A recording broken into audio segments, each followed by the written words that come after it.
That's the end of our sort of interview up here. If you would join with me in thanking Ahmed and Jerry.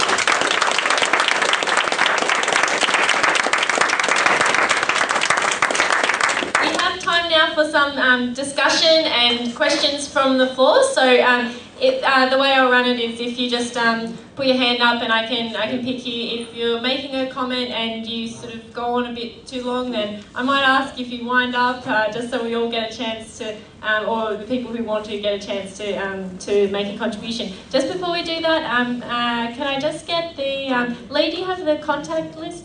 We have a contact list for Justice for Palestine. If you would like to keep in touch and find out about future events.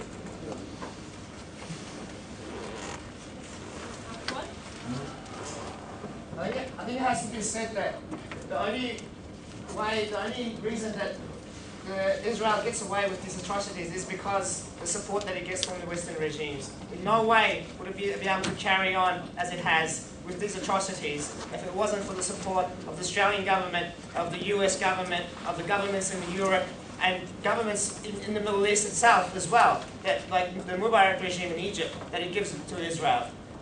It's been armed to the teeth with nuclear weapons, with the most advanced weaponry imaginable, and it's given $3 billion a year by the US government to be able to carry on the genocide that it does. The Palestinian people have been trapped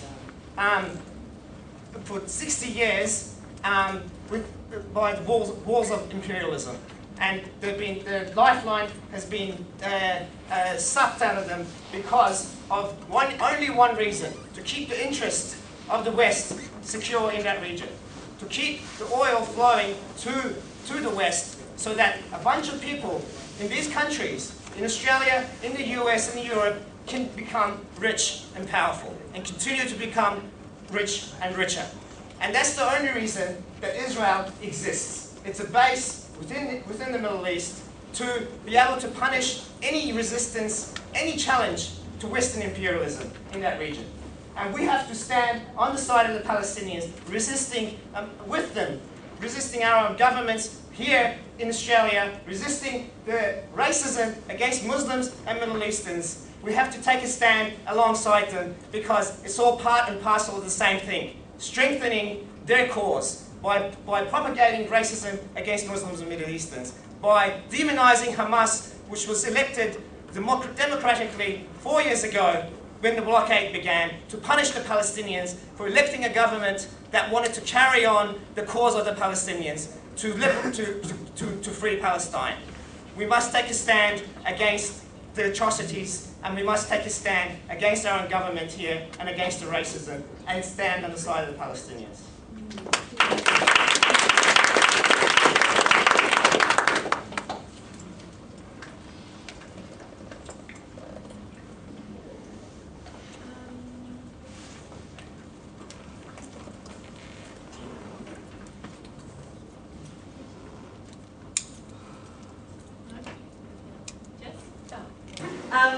Yeah, because I also saw a forum earlier today, but I wanted to ask perhaps just more of a question about that both Jerry and Ahmed had said that they would do it all again and so on, and I think that that's so commendable and so inspiring for those of us here who have even when the Western media has such a bias on behalf of Israel, that we know that so much of what we read is just lies and propaganda that backs up the continued oppression of Palestine and so on, that to have people say, well, this is actually the reality of the brutality of the Israeli state, as you have said, this is actually what you experienced, is actually what Palestinian people in the West Bank, in Gaza, as living as second-class citizens, even within the borders of Palestine, actually experience on a daily basis. That actually people who are prepared to come out and say, this is disgusting, we're going to continue to draw attention to the ongoing siege of Gaza, so commendable. But I guess for us, here in Australia, for those of us who are probably not the bulk of us going to get on a flotilla, unfortunately, although it would be great, that, you know, that actually about what we can actually do to keep actually building solidarity with Palestine. And as an activist that's been involved in the solidarity campaign for a little while, like I know that the war on Gaza, which actually showed, you know, the brutality of Israel using white phosphorus against a civilian population, 1,500 civilians dead, you know, Gaza buried in rubble, children buried in rubble. I think that was a real turning point in the West, for people actually starting to recognise what is the nature of Israel. And actually, from that, a lot of people who previously had not really considered the issue of Palestine or whatever, actually started to see maybe this is a question of human rights abuse. It is not just two equal parties in a war, as the media likes to present it. People actually started to have a bit more recognition of what's actually going on. And that was an important turning point, I feel, as well as now the Flotilla and, you know, the murdering of just unarmed peace activists who aren't even Palestinian, trying to draw attention to the situations with Palestine has been another turning point. And I think that now is a significant time to actually get people, more people involved in campaigns here and so on. Is that something that you would agree with? You know, something that you've experienced in your conversations with people as well, perhaps, that there has been a bit of a shift in consciousness in the West about how Israel is perceived? First of all, I wouldn't exactly call our actions commendable, like saying we'd do it all again, because you can't go through something like that and experience that type of injustice and see that, knowing that what happened to us was only a very small part of what happens to the Palestinians throughout their daily life, and come back to Australia and go back to your normal life and not do anything. So I wouldn't say it's commendable. I say, you know, it's obligatory on us to actually go out and try and raise awareness and do these things. As for what people can do, you know, I understand it's not easy for everyone to get on a flotilla, especially these days. Everybody wants to go. But, you know, Ahmed said this earlier today, everybody has a talent, everybody has a skill, and everybody is able to do something. Whatever you're good at, use that in a way that can help the Palestinians. Whether if it's, you know, you're sitting at the bus stop and you strike up a conversation with the person next to you and you head it towards this direction and you tell them about it. It can be simple things such as this. But one of the best, because you are living in Brisbane, one of the best things you can do is put yourselves on the mailing list for Justice for Palestine, and you keep in touch with these guys. They're constantly holding events, protests, rallies, forums, and you can get involved as well. It's, you know, it's something simple. All you have to do is, you know, show up and offer a bit of your time. So it's not difficult. Yep. Yes, what I want to say is that I really admire your spirit. You know, despite all you've gone through, you haven't given up. You actually are fighting back because it's very easy to imagine that after you've been tortured or the way you've been treated, they think that you're gonna surrender. But it doesn't happen, because the more repression a regime imposes on people, the more people fight back.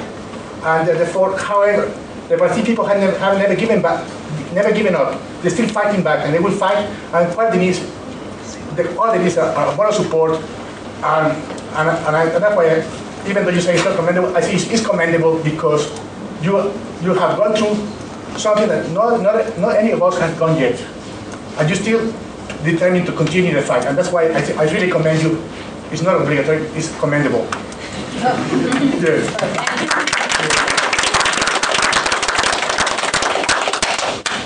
All right, well, we might, seeing that the number of hands wanting to, Ahmed, please. Well, hello, and thank you for your time tonight.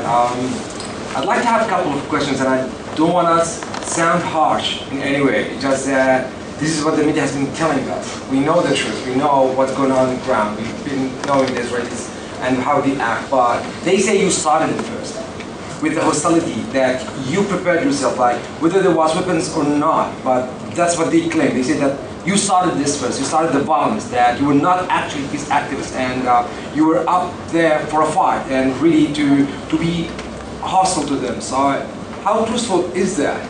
That's part of my question. The other part, the organizers, especially having someone like Sheikh Salah and Mrs. Zabi from Israel, like, come on, they know them. They've been living among them since they were born. So let's have a little bit of self-criticism in here. That, do you think with the flotilla that happened, part of what happened actually was lack of proper management from our side, and by our side I mean the Palestinian supporters side.